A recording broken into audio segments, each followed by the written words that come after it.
మాస్టర్తో మాట మంతి కార్యక్రమానికి స్వాగతం. నేను మీ మాస్టర్ దుర్గా ప్రసాద్.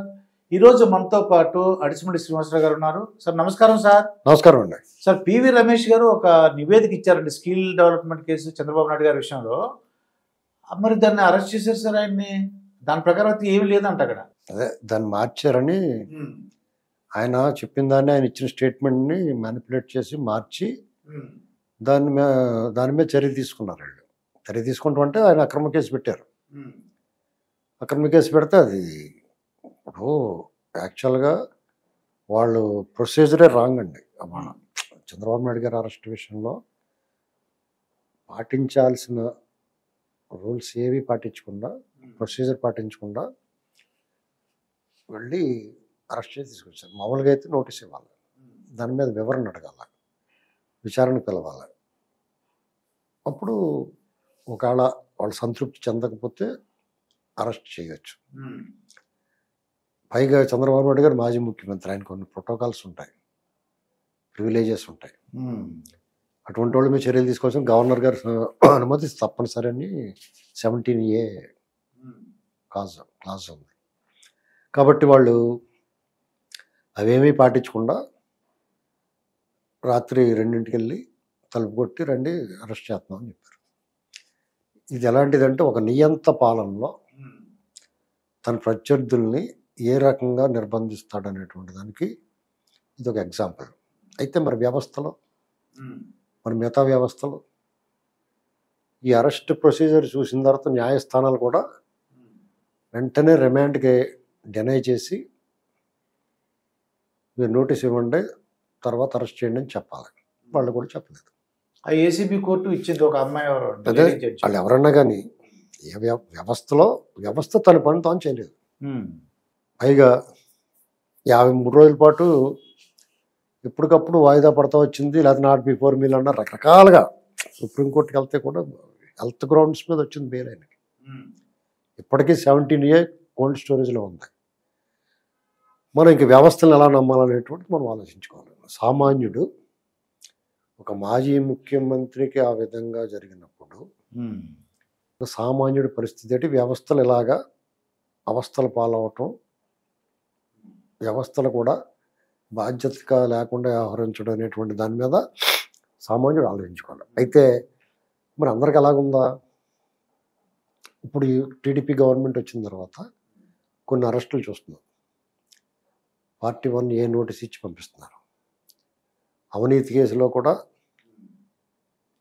గనుల వెంకటరెడ్డి రిలీజ్ అయ్యాడు. చంద్రబాబు నాయుడు గారి కేసులో ప్రైమా ఫేసి అంటారు, ఒక ₹1 కూడా వాళ్ళు చూపించలేకపోయారు. ఇతను 1000 కోట్లు దొబ్బేసింది స్పష్టంగా క్లియర్గా ఉన్న ఆధారాలు. అయినా అతనికి బెయిల్ వస్తుంది, ఈయనకి రాదు. ఇక్కడ ఈ సోషల్ మీడియా కేసులో లేకపోతే 7 ఏళ్ళు పైబడి ఉన్న శిక్ష పడి కేసులు కూడా నోటీస్ ఇచ్చి వదలటం ఇలాంటివి చేస్తూ ఉన్నారు వీళ్ళు. మరి దీన్ని బట్టి మీరు ఏమనుకోవాలి అంటే వ్యవస్థలో అదేలేండి. అదే ఇప్పుడు మనం ఎంత ఆలోచించినా ఇలా ఇదే కోర్టులో ఇదే కేసుల మీద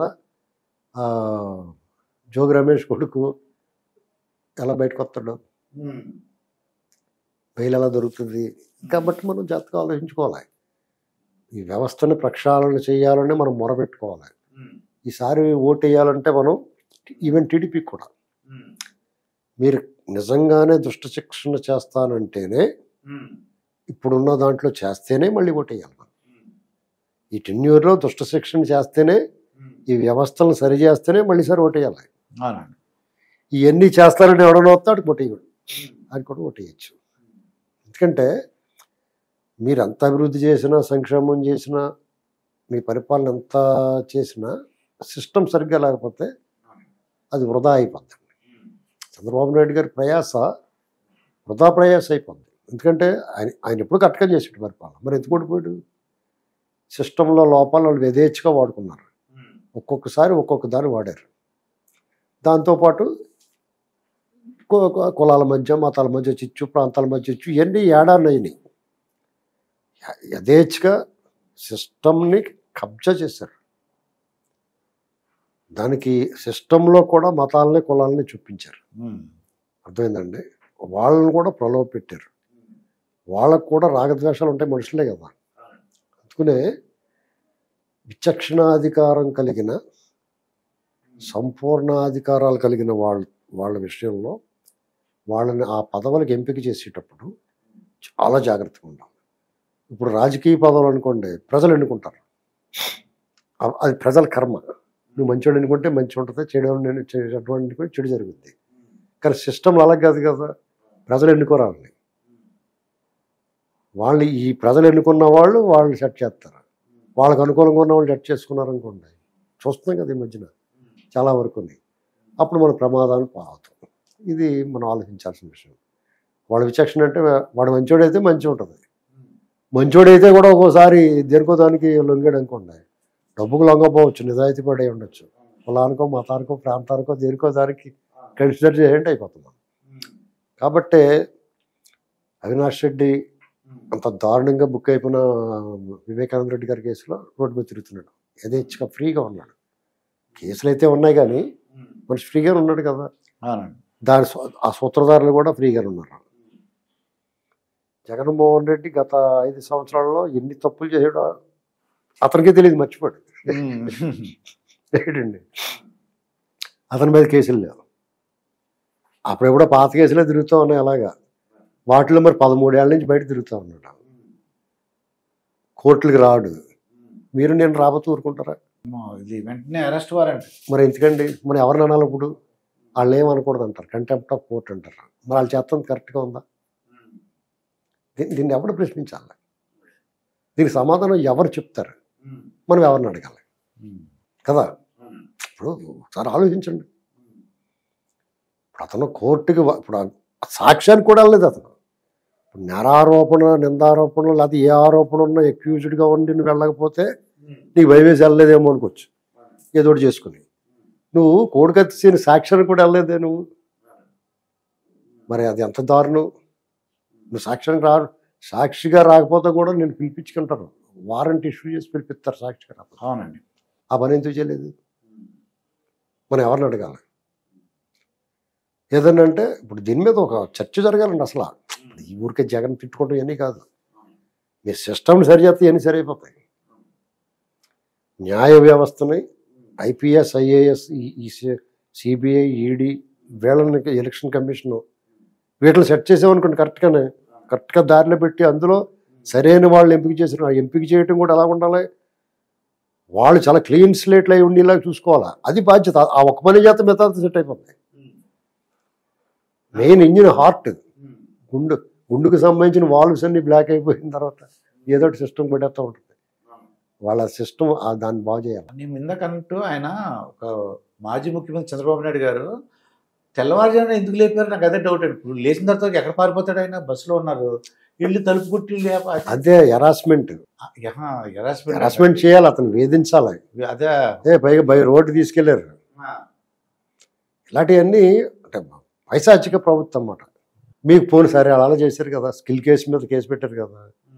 మరి ఇప్పుడున్న ప్రభుత్వం అప్పుడుండి స్కిల్ కేసులో ఉండి ఇప్పటికీ వాళ్ళు అక్కడ ఉన్నారంటే మనం ఎవరిని తిట్టాలి ఇప్పుడు చెప్పండి? ఇప్పుడు మనం ఎవరిని విమర్శించాలి? ఆ స్కిల్ కేసులో చంద్రబాబు నాయుడు గారికి వ్యతిరేకంగా పనిచేసి చంద్రబాబు నాయుడు గారిని ఎలాగైనా జైల్లో ఉన్న తప్పుడు కథనాలు, తప్పుడు సాక్ష్యాలు ఇచ్చి తప్పుడు ప్రూఫ్స్ చూపించి ఇవన్నీ చేసి ఆయనకు వ్యతిరేకంగా పనిచేసిన వాళ్ళు కూడా ఇంకా కూటమి ప్రభుత్వం ఇవాళకి వచ్చి 6 నెలలు అయిపోతుంది, అందులో ఇంకా పనిచేస్తున్నారంటే దీనికి బాధ్యులు ఎవరు? దాని ముఖ్యమైన పదవుల్లో ఉన్న వాళ్ళు వాళ్ళు అక్కడే వండించినందుకు మనం ఏం చేయాలి? దీన్ని ఎవరిని అడగాలి? అది కొద్దిగా బాధాకరం, మీరు చెప్తుంటే బాధాకరంగా ఉంది. మరి ఇప్పుడు వాళ్ళు ఇంకా ఇప్పుడు చూడండి, వాళ్ళు నిన్న మన కథనాలు వచ్చినాయి కదా పత్రికల్లో, ఇంకా అక్కడే ఉన్నారు, జీతాలు తీసుకుంటున్నారు వాళ్ళు. పైగా వాళ్ళు ఏం పని ఇదివరకు ఆఫీస్కి కూడా వచ్చేవారు కాదంట, ఇప్పుడు ఆఫీస్కి వస్తున్నారు, వచ్చినందుకు టీఏడీఎల్ తీసేసుకుంటున్నారు. దీన్ని ఎవరిని అడగాలి మనం? ఇప్పుడున్న కూటమి ప్రభుత్వాన్ని అడగాలి మనం. అవును, అందులో ఎవరిని అడగాలి? ఇప్పుడు చంద్రబాబు గారిని అడిగితే నేను కక్ష సాధించను, నేను లక్ష్మణ్ రాయ్ దాటను అంటున్నాడు. లోకేష్ గారు రెడ్ బుక్ ఓపెన్ చేసాం ఇవన్నీ అంటున్నాడు. పవన్ కళ్యాణ్ గారు సనాతన ధర్మం ఎవరన్నా కేసు గురించి మాట్లాడాడు ఆయన. మరి వీళ్ళని ఎవరు ప్రక్షాళన చేస్తారు? స్వరూపానంద స్వామి ముఖ్య శిష్యుడు ప్రభుత్వంలో కీలక స్థానంలో ఉన్నాడు, అధికారుల్లో. మరి అతని భూముల విషయంలో తొక్కిపెట్టింది ఆయనే. అలాగైతే రద్దు చేశారు అనుకోండి, గొడవ అలరైపోతాయి. ఈ ప్రభుత్వాన్ని, ఇప్పుడున్న ప్రభుత్వాన్ని ఎవరు నడుపుతున్నారు అనేటువంటిది చాలా సందేహాస్పదంగా ఉంది, చాలా ఆందోళనకరంగా ఉంది, చాలా బాధగా ఉంది. ఎందుకంటే ప్రభుత్వంలో చూడటానికి బేరీ చేసుకుంటే జగన్మోహన్ రెడ్డి ఓడిపోయి వాళ్ళ గ్యాంగ్ అంతా పోయిన తర్వాత వీళ్ళు వచ్చిన తర్వాత వాతావరణం డెఫినెట్గా మార్పు వచ్చింది. ఒక ఉక్కపోత నుంచి శీతల గదిలోకి వచ్చినట్టు అనిపించింది. చల్లటి గాలు వేస్తున్నాయి, బాగుంది, ఇమీడియట్గా వచ్చాం. కానీ లోపల రుగ్మత అలాగే ఉంది కదా. ఏంటండి పోలీసు వ్యవస్థ అలాగ అప్పుడు చేసిన ఇప్పుడు అమ్మాయి గదిలోకి వచ్చేసామంటే రోగం, ఆ రోగం పోవాలి కదా. క్యాన్సర్ వ్యాధిలా పట్టారు వాళ్ళు, చీడలా పట్టారు, అరాచకం చేశారు, అన్యాయం చేశారు, దోపిడీ చేశారు. వాళ్ళందరూ అలాగే ఉంటే ఆ రోగం తిరగబట్టదు. ఇప్పుడు మనం నిర్లక్ష్యం చేసామనుకోండి, షుగర్ వచ్చింది, ఇంకా ఎక్కువైపు కాలు గుళ్ళిపోయి కాలు తీసేస్తారు కదా. ఇప్పుడు దీని పరిష్కారం ఏంటి? అవన్నీ క్లీన్ చేయాలి కదా. మనం చంద్రబాబు నాయుడు గారు ఔషధం ఖచ్చితంగా ఆయనే ఉండాలి, ఆయనే చికిత్స అవసరం దానికి ఈయనైతేనే చేయగలడని అన్నాం మనం. ఆ డాక్టర్ గారు పర్లేదులే ఇప్పుడు అయిపోయింది కదా, అందాక మానవ తిరుగుతున్నాడు కదా అని వదిలేసాడు అనుకోండి. కాళ్ళు చేతులు కుళ్ళు బుర్ర అంత కుళ్ళిపోయిన తర్వాత మేమేం చేయలేమని చేతులు ఎత్తాడు డాక్టర్. అలాంటి పరిస్థితుల్లోకి రావచ్చా?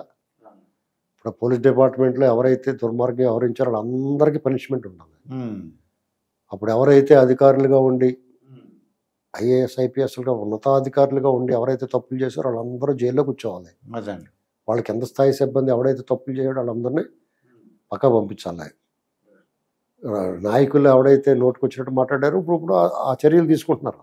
వీళ్ళ దగ్గర కూడా వెళ్ళాలి, తొందరగా వెళ్ళి వీళ్ళ మీద కూడా చర్యలు తీసుకుంటారని ఆశించాలి. అంతే, మనం ఆశ పెట్టుకోవాలి. 6 నెలల్లోనే అన్నీ జరగమని కొంతమంది అంటారు, కొంతమంది అంటారు 6 నెలల్లో అన్నీ కావాలని కోరుకోకూడదు అంటారు. అలాగే 6 నెలల్లోనే ఇవన్నీ ముగించాలి, మిగతా పనులు అడ్డం రాకుండా అని నాలుగు వాళ్ళు చెప్తాం. 6 నెలలు ఈ కథలన్నీ ముగించేస్తే మిగతా పని అంతా సాగుద్ది, వాళ్ళకి అడ్డాలు ఉండవు, నీట్గా పని చేసుకుని వెళ్ళిపోతారు. ఎందుకంటే వీళ్ళు చెడు పనులు చేసేవాళ్ళు కాదు, అన్ని మంచి పనులు చేసేవాళ్ళు. ఒక యజ్ఞం యాగం లోక కళ్యాణం కోసం యజ్ఞం యాగం చేస్తే రాక్షసులు మాంసం ముక్కలు గట్ట పడతారు, రక్తం మూసేస్తారు, అందరూ ఆ యాగాన్ని పాడు చేయాలని చూస్తారు. ఆ రాక్షసులు లేకుండా ఇప్పుడు ఆయన రామలక్ష్మణులు అంతనే తీసుకెళ్తాడు ఆయన. ఆ యాగాన్ని అది పాడు చేస్తున్నారు. విశ్వామిత్రుడు పంపించుకున్నాడు దశరథ మహారాజు దగ్గరికి వచ్చి, మేము ఒక యాగం చేస్తున్నాం, మా యాగశాలకి కాపలాగా మీ కొడుకులు పంపించబోయే బాబు అని చెప్తాడు. వాళ్ళిద్దరు కాపలాగా ఉండి వాళ్ళ మాంసం ముద్దలో రక్తమయ్యి మూసేస్తుంటే దాని నుంచి రక్షిస్తారు వాళ్ళు. మారీచుడు, సుబాహుడు ఇలాంటి వాళ్ళందరూ రకరకాల వాళ్ళందరూ వచ్చేస్తారు. ఏంటండి శూర్పణఖ ఎన్నాటిని నుంచి రక్షించి చేయాలంటే మరి ఆ పని చేయాలి. చేయకపోతే కష్టం కదా. రేపొద్దున్న సోషల్ మీడియా ఉంది, వాళ్ళకి కోటింగ్ ఇస్తారు, నోరు మూసుకున్నారు, వీళ్ళు పని వీళ్ళు చేసుకుంటారు అందంగా. ఇప్పుడు ఈ ఆఫీసర్ల స్కిల్ దాంట్లో ఇంకా అక్కడే ఉన్నారు. మీరు చెప్పారు స్కిల్ గురించి ఇస్తారు కాబట్టి ఆ స్కిల్ కేసులో కదా ఈయన ఏ ఎస్టాబ్లిష్మెంట్ లేకుండా ఆ స్టేట్మెంట్ని మ్యానిపులేట్ చేసి ఈయన మీద కేసు కట్టి అంత ఇబ్బంది పెట్టారు. ఇంకా విచారణ చేస్తాం మేము, దాని మీద ఇంకా దర్యాప్తు సాగుతుందంటారు, జైల్లో ఉండాలంటారు. ఏంటండి ఇది? అసలు వినియోళ్ళు కూడా దాన్ని బుద్ధి లేదా మీకు అని చెప్పి అంటే ఈయన వదిలేయటం మానేసి వాయిదాల మీద వాయిదాలు వేసేసారు. గట్టిగా చెప్పాలి వాళ్ళు, విచారణ చేసి అప్పుడు అరెస్ట్ చేయండి, పని చూసుకోండి అని చెప్పాలి. అలా ఎందుకు చెప్పలేదు? ఎవరున్నారు దీని వెనకాల అనేటువంటి చాలా సందేహంగా ఉందంతా. ఇప్పటికి 17 year కోల్డ్ స్టోరీలో ఉండడం అనేటువంటిది అలా జీర్ణించుకోలేని పరిస్థితి. ఇదండి వైఎస్ఆర్సీపీ గవర్నమెంట్లో ఎవరైతే అరాచకాలు చేశారో వాళ్ళందరూ కూడా అరెస్ట్ చేయాలని అడిసిమూడి శ్రీనివాసరావు గారు చెప్తున్నారు. మరొక వీడియోతో మీ ముందు ఉంటాను. మీ మాస్టర్ దుర్గా ప్రసాద్. నమస్కారం సార్.